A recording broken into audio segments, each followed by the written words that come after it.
बिस्मिल्लाहिर्रहमानिर्रहीम। अस्सलाम वालेकुम dear students, welcome to speed learning management system. Previous lecture के अंदर हमने जो है वो 1.5 को कमीशन वाली एक्सरसाइज को हमने डिस्कस किया और इस लेक्चर के अंदर हम मज़ीद जो है वो इस चैप्टर को कंटिन्यू कर रहे हैं। नेक्स्ट एक्सरसाइज 1.6 के लिए सबसे पहले प्रॉफिट की बात कर लेते हैं।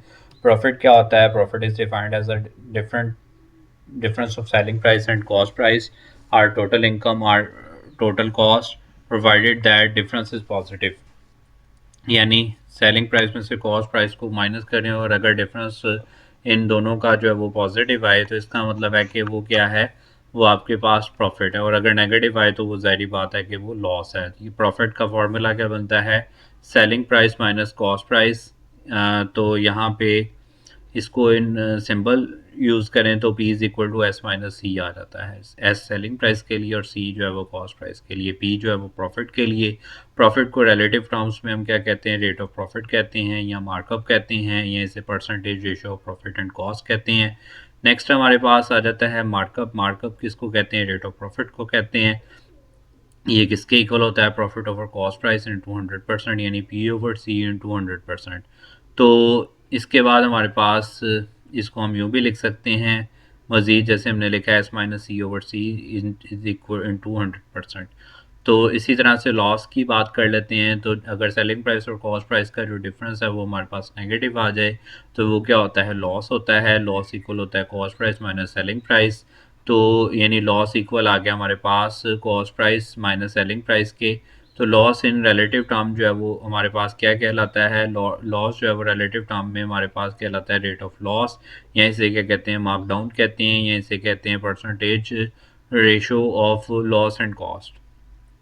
तो मार्क डाउन हमारे पास इक्वल होता है लॉस ओवर कॉस्ट प्राइस यानी इंटू 100%। तो हमारे पास मार्क डाउन इक्वल आ जाएगा एल ओवर सी इंटू 100%, यानी C minus S over C into 100% के। तो इसी तरह से हमारे पास our profit is similar to loss और डिफरेंट फ्रॉम लॉस। ये क्वेश्चन हमारा है कि प्रॉफिट जो है वो और लॉस में सिमिलर क्या है और डिफरेंट क्या है।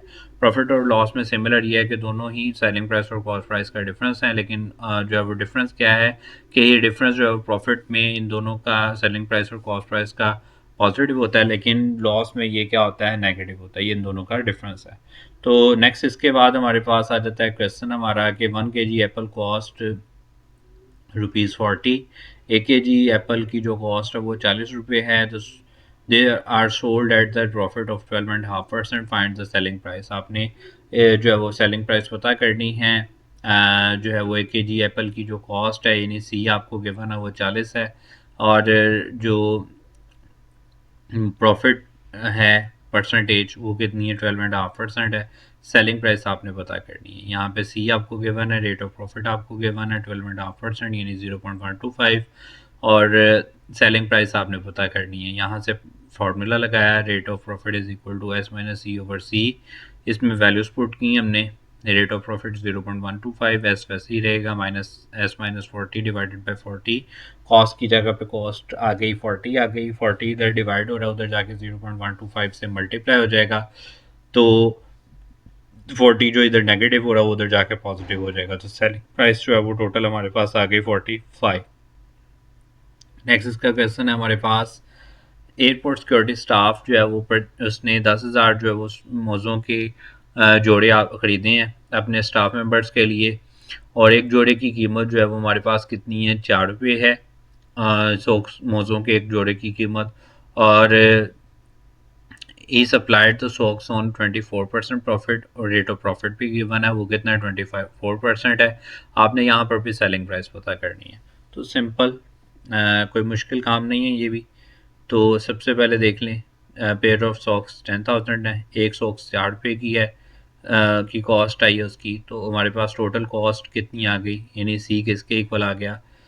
वो हमारे पास आ जाएगा 4 इंटू 10,000 यानी 40,000 की। रेट ऑफ प्रॉफिट जो है वो 0.24 हो गया। 24% को कन्वर्ट कर लिया हमने, परसेंटेज रिमूव कर दिया उसका, यानी 100 से डिवाइड कर दिया उसको 24 को।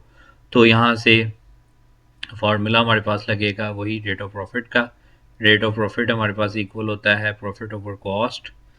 तो यहाँ पे जो है वो हमारे पास रेट ऑफ प्रॉफिट है 0.24, कॉस्ट कितनी है 40,000 है, जो उधर जाके 0.24 से मल्टीप्लाई होगी तो प्रॉफिट आ जाएगा हमारे पास, वो कितना आ जाएगा 9600। अब आपने सेलिंग प्राइस पता करनी है, तो ये कॉस्ट इधर माइनस हो रही है, उधर जाके क्या हो जाएगी प्लस हो जाएगी। तो यहाँ पे आपके पास एस इक्वल आ जाएगा पी प्लस सी के। तो प्रॉफिट 9600 है, कॉस्ट 40,000 है, इन दोनों को ऐड कर लेंगे तो सेलिंग प्राइस हमारे पास आ गई 49,600। नेक्स्ट इसका क्वेश्चन देखते हैं कि एक हाउस होल्ड इक्विपमेंट का जो है वो डीलर है और इसने 15 रेफ्रिजरेटर बेचे हैं और 2 लाख रुपए जो है वो इसके उसने जो है वो कमाए हैं।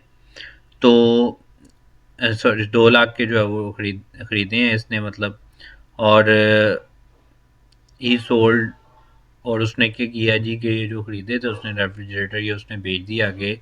इसमें से 15 रेफ्रिजरेटर का 2/5 यानी 2/5 इंटू 15 करें तो यानी 6 रेफ्रिजरेटर जो उसने बेचे हैं 15,000 रुपये का एक रेफ्रिजरेटर, उसमें हर रेफ्रिजरेटर बेचा है। और जो बाकी बचे हैं 15 में से 6 माइनस करेंगे तो 9 रेफ्रिजरेटर जो बाकी बचे हैं उनमें हर रेफ्रिजरेटर जो है उसने 14,000 रुपये का बेचा है। उसका रेट ऑफ प्रॉफिट क्या होगा वो हमने पता करना है यहाँ पर। तो सिंपल सा काम है हमारे पास यहाँ पर। सबसे पहले तो कॉस्ट गिवन है, वो कितनी है, कॉस्ट हमारे पास है जी 2 लाख रुपया, और नम 2/5 रेफ्रिजरेटर्स हमारे पास बनते हैं जी 6, और रिमेनिंग रेफ्रिजरेटर बनते हैं 9।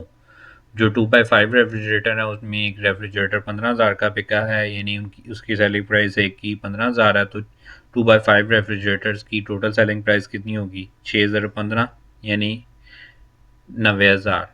और जो रिमेनिंग रेफ्रिजरेटर बचे थे वो कितने थे, वो हमारे पास थे जी 9 रेफ्रिजरेटर, और उनमें हर एक रेफ्रिजरेटर कितने का बिका था, जो है वो 14,000 रुपये का बिका था।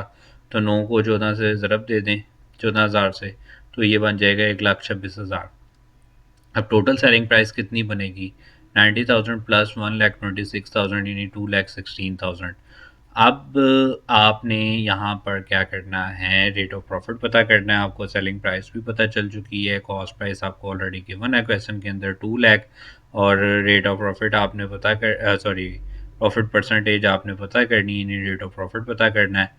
तो पी प्रॉफिट सबसे पहले पता कर लेते हैं। प्रॉफिट किसके इक्वल होता है, सेलिंग माइनस कॉस्ट, यानी 2,16,000 में से 2 लाख को माइनस कर दें 16,000 आ गया। अब रेट ऑफ प्रॉफिट इक्वल होता है प्रॉफिट ओवर कॉस्ट इंटू 100%, यानी 16,000 डिवाइडेड बाई 2 लाख इंटू 100% करेंगे तो रेट ऑफ प्रॉफिट आपके पास आ गया 8%। नेक्स्ट इसके बाद हमारे पास है क्वेश्चन हमारे पास कि a shopkeeper made a profit of 20% in selling 10 kg of rice for 1200। एक शॉपकीपर जो है वो उसने 20% का प्रॉफिट जो है वो कमाया है 10 किलो चावल को बेचने के लिए 1200 रुपये पे। तो यानी कॉस्ट सेलिंग प्राइस भी आपको पता है वो कितनी है 1200 रुपया, क्वान्टिटी ऑफ राइस भी पता है वो कितनी है 10 kg है, और रेट ऑफ प्रॉफिट भी पता है 20% है। तो आपने क्या पता करना है, कॉस्ट प्राइस पता करनी है राइस की। रेट ऑफ प्रॉफिट कितना है 20% है यानी 0.2, और सेलिंग प्राइस कितनी है 1200, कॉस्ट आपने पता करनी है, क्वांटिटी ऑफ राइस जो है वो 10 kg है। तो रेट ऑफ प्रॉफिट किसके इक्वल होगा, selling minus cost over cost. तो रेट ऑफ प्रॉफिट की वैल्यू कितनी है 20% यानी 0.2, और सेलिंग प्राइस 1200 है minus cost divided by cost, C इधर डिवाइड होगा उधर जाके 0.2 से मल्टीप्लाई होकर 0.2 सी हो जाएगा, और जो सी यहाँ पे 1200 में से माइनस हो रहा है दूसरी साइड में जाके क्या हो जाएगा प्लस हो जाएगा।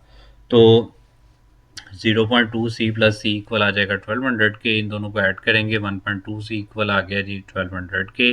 1.2 उधर जाके 1200 के नीचे डिवाइड होगा तो सी इक्वल आ जाएगा 1000 के, यानी कॉस्ट प्राइस जो है वो 10 किलो चावलों की कितनी आ गई 1,000 रुपया। तो पर के जी कॉस्ट फाइंड करनी है तो वो क्या होगा कि जो है वो 1000 को डिवाइड कर देंगे जो है वो 10 के ऊपर, तो हमारे पास 1 किलो चावलों की कीमत जो है वो कॉस्ट प्राइस जो है वो पता चल जाएगी वो कितनी है 100 रुपीज़।